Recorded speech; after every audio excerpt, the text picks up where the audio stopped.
So if you skipped the multi-hour broadcast of the 2026 Oscars last night, I honestly do not blame you at all. Oh, no, absolutely not. I mean, it is a huge time commitment. It really is. But, if you did skip it, you actually missed one of the most bizarre and fascinating paradoxes we have seen in modern entertainment. So, welcome to this deep dive. Glad to be here.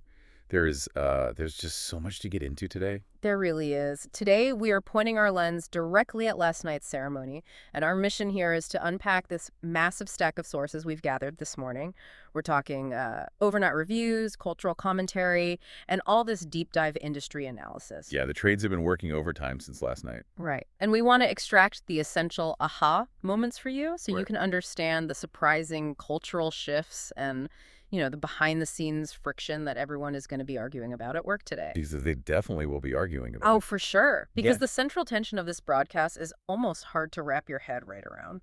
it is. I mean, the critical consensus across the board today is calling this a tasteful, yet, overly safe 7.5 out of 10 presentation. Yeah. They are just heaping praise on the tight pacing. Which, that makes sense on paper, right? Conan O'Brien was the host, and flipping through these reviews, critics loved him. They really did. They praised his humor, his crowd work, and his ability to keep the flow moving so the broadcast didn't turn into a grueling marathon. Some of the trades are even arguing that the Oscars reinvented its big night from a production standpoint. Right, from a purely technical standpoint, sure. But here is the massive paradox we need to explore. How does a broadcast widely praised for being so tightly controlled and polished also feature a major A-list star walking out, a completely unexplained security incident in the aisles, and an intensely viral debate about racism and representation? Yeah, it creates this incredible dissonance. What you are seeing is the immense gap between Hollywood's shiny, highly produced surface Yeah. and its incredibly messy, rapidly evolving reality. Oh. The Academy desperately wanted a safe show, but the global industry it represents is currently, well, anything but safe. Right. And to really understand how this tension played out, we first need to look at the night's biggest hardware. I mean, the Academy's own split personality was on full display based entirely on who they chose to reward. Okay, yeah, let's look at the actual trophies. The dominant force of the night, taking home 6 total Oscars, was one battle after another. 6 of them? Yeah, and it won the heavy hitters, right? Best Picture, Best Director, and Best Adapted Screenplay. This was a massive, undeniable sweep for Paul Thomas Anderson. It really was. And reading through the commentary today, almost every single critic is framing this as a long overdue victory for him. Right, and the mechanism behind why that sweep happened is what we really need to focus on. When you look at the Academy's voting history, they have a deeply ingrained habit of delivering these career coronations. Right, where it's less about the specific movie and more about the person. Exactly. We saw the exact same pattern with Christopher Nolan's delayed win earlier in the decade. The Academy's voting body is utilizing the preferential ballot system, which inherently rewards consensus to send a very specific signal. What kind of signal? Well, by giving the top prizes to Anderson, a filmmaker who shoots on film, who champions theatrical releases, they are anchoring themselves to the classic 20th century definition of auteur-driven filmmaking. Okay, but I have to push back on that narrative just a bit, based on what some of our sharper independent sources are pointing out today. Sure, go for it. Was Paul Thomas Anderson actually awarded for this specific film? Or are we just looking at a massive legacy payout to clear the Academy's collective conscience? That is the big question. Because it feels like voters looked at his legendary 30-year career, realized they'd repeatedly snubbed him, and just decided, we owe you one, rather than objectively evaluating the 2025 slate of movies against each other. And that tension is dominating the critical analysis this morning. A career coronation almost always functions as a retroactive apology. While one battle after another is undeniably a major, meticulously crafted cinematic achievement, rewarding it with a sweep of that magnitude does feel like an institution clinging to a very comfortable, traditional narrative of what a best picture is supposed to look and feel like. It's like a safety blanket. Exactly. They are seeking safety in the familiar. Which brings us to the other side of this split personality. Because while they were essentially handing the prestigious gold watch to the classic auteur, they simultaneously handed the keys to the cultural zeitgeist to a completely different movie. And that is Sinners. Yeah, Sinners was huge. It took home 4 Oscars, and in almost every measurable way, Social media engagement, water cooler conversation, it dominated the cultural discourse of the night. Oh, absolutely. It secured Best Actor for Michael B. Jordan, Original Screenplay, Best Score, and it pulled off a genuinely historic win for cinematography. The fact that Sinners won original screenplay and cinematography is wild when you consider what kind of movie it is. Right, because it's not traditional Oscar-based. Yes. No, not at all. It is a hybrid film. It blends visceral horror with intense historical drama to tackle these massive, heavy social themes. What does a horror hybrid breaking into the top-tier artistic categories actually mean for the mechanics of Oscar voting? Well, it signals that the historical ceiling for genre films has finally shattered. Really? You think the ceiling is totally gone? I do. I mean, for decades, the Academy viewed horror, sci-fi, and fantasy primarily as B-movies. They were acknowledged as profitable, maybe even culturally relevant, but they were almost universally relegated to the technical categories. Right, like makeup, sound, visual effects. Exactly. They were rarely considered art worthy of the major storytelling awards.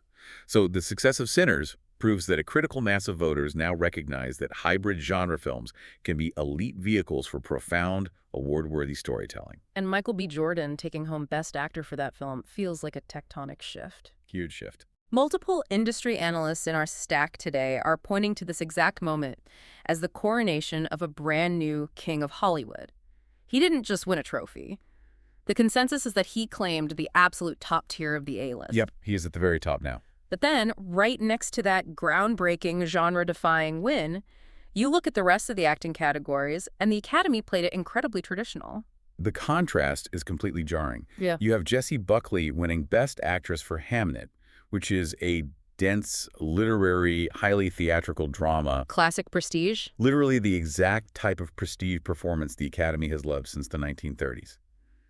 Then, in the supporting categories, you have wins for veteran actors Sean Penn and Amy Madigan. It is the ultimate hedge. Yeah, it The really... voting body is effectively saying, look, we see the future with Sinners and Michael B. Jordan, we get it, but please do not forget that we still deeply revere our prestige Shakespearean adaptations and our veteran character actors.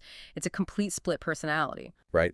Buckley's win for Hamnet alongside Penn and Madigan reflect the older, more entrenched demographic of the Academy holding its ground. They're digging their shields in a bit. Exactly. They're caught in a tug of war, balancing the classical prestige they were built upon with the undeniable, overwhelming cultural force of new genres. And this split personality isn't just visible in what genres they're suddenly willing to reward. It completely bleeds into who they're inviting to the table.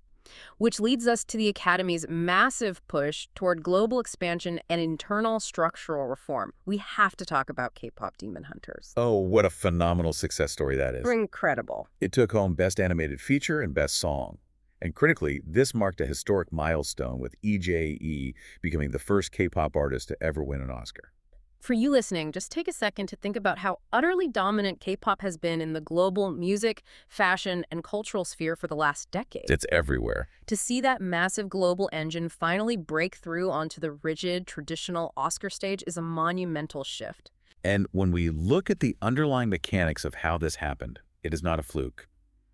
These K-pop wins reflect a growing global infrastructure that traditional Hollywood simply cannot ignore anymore. Right. The demographics are changing. Yes, over the last several years, the Academy has made a concerted, highly publicized push to diversify its voting body, extending invitations to thousands of international industry professionals. So it's just a numbers game now.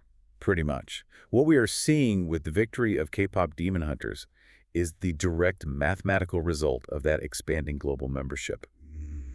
The voting pool is physically different than it was 10 years ago. Speaking of a physically different Hollywood, we also saw the introduction of the Best Casting category last night. According to the trades we're reading, this is the first completely new category added to the Oscars in decades. It's a profound structural shift for the industry. Yeah. Casting directors have been foundational to the medium of filmmaking since the studio system began. They are the ones assembling the chemistry, discovering the talent, and essentially building the human architecture of a movie. But they've never gotten an Oscar for it before. Right. Their specific artistry has never been formally recognized with a competitive Oscar. Integrating this category signals an industry finally adjusting its own rules to reflect the reality of how modern films are actually made. Okay, I'm going to jump in here and push back on the idea that the Academy is adjusting or evolving. Okay, let's hear it. Because If it took them literally decades to add a best casting category, a job that everyone from the director to the grip knows is vital to a movie's success, aren't they just desperately catching up to reality rather than pioneering anything? That's fair. I mean, it feels a bit like finally buying a smartphone in 2026 and walking around calling yourself a tech visionary. Look, I will defend the Academy slightly here, even though your analogy is painfully accurate. I thought you'd like that one. It's good. But massive legacy institutions move at a glacial pace by design. Any change to the bylaws requires endless committee approvals. So when they do finally make a change, like adding best casting, it genuinely feels monumental internally. Even if the rest of the world is like, finally. Exactly. To the rest of the working industry, Yes. yes, it is just correcting a massive long-standing oversight.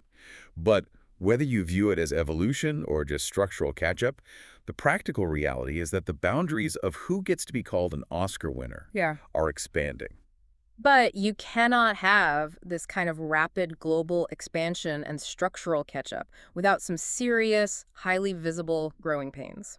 Which brings us to the friction of change. And there was a lot of friction last night. So much friction. Imagine you are trying to host a tightly timed, impeccably catered corporate retreat.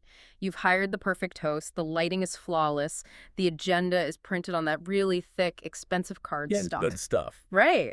But while you're standing at the podium trying to hit your marks, half the room is actively protesting, a VIP is literally storming out the back door, and there is an active security incident in the aisles. It was chaos. And through it all, the organizers are just white-knuckling the podium, smiling and shouting, "Moving on to our next presenter." That is exactly what happened when the unscripted chaos of the real world completely shattered the Academy's safe, polished broadcast. The producers clearly wanted a show that hit its commercial breaks and got off the air before midnight. And to his credit, Conan O'Brien delivered on that front. He kept the train moving. He did. But the reality of a live broadcast featuring a globalized talent pool is that you simply cannot control every human variable. And the human variables rebelled. Let's start with the speech cutoff controversy that is currently dominating social media. Oh, this is everywhere today. Everywhere. When the historic K-pop win happened, the speech was abruptly cut off by the orchestra. This instantly ignited a massive, fiery debate online about representation, respect, and racism. And this specific incident highlights a fascinating collision between the mechanical demands of live television and the cultural weight of historic moments. How so? Well, from the perspective of the control room, the producers are staring at a ticking countdown clock. They have rigid, predetermined rules about how many seconds a winner gets to speak. Right, the music starts swelling. Exactly.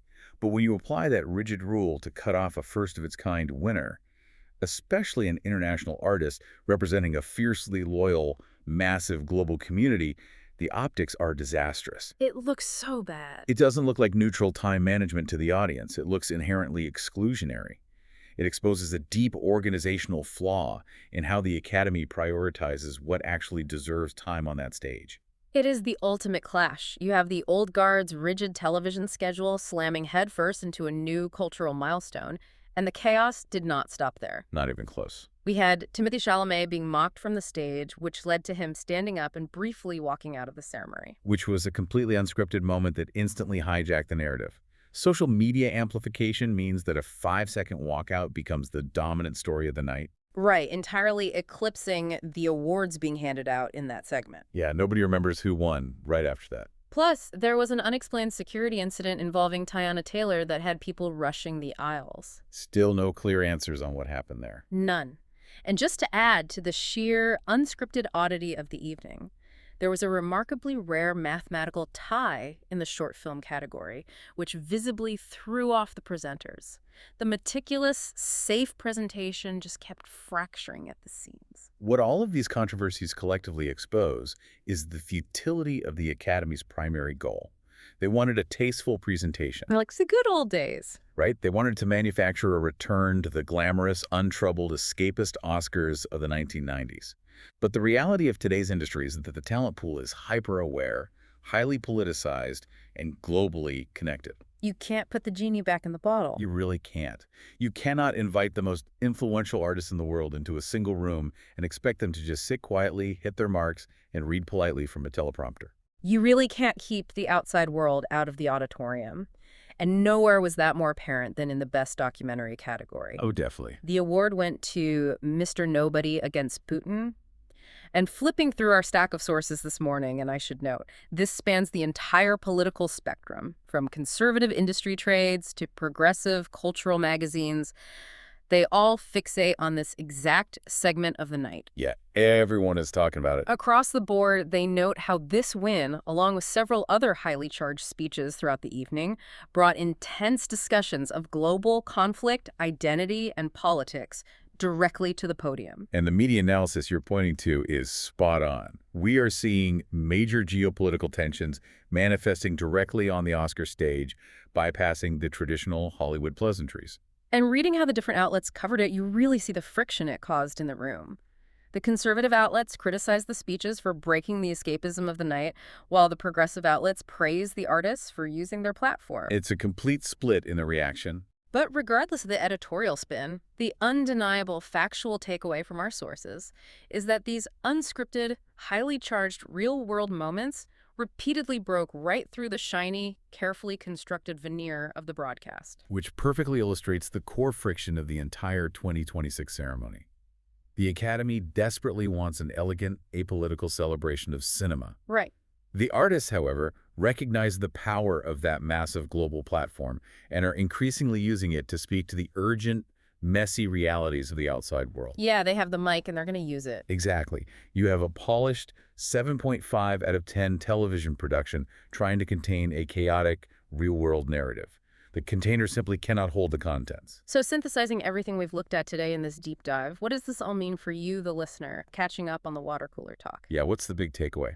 When we look at the bottom line of the 2026 Oscars, it might have lacked those purely joyful, historically iconic Oscar moments that the producers desperately tried to script.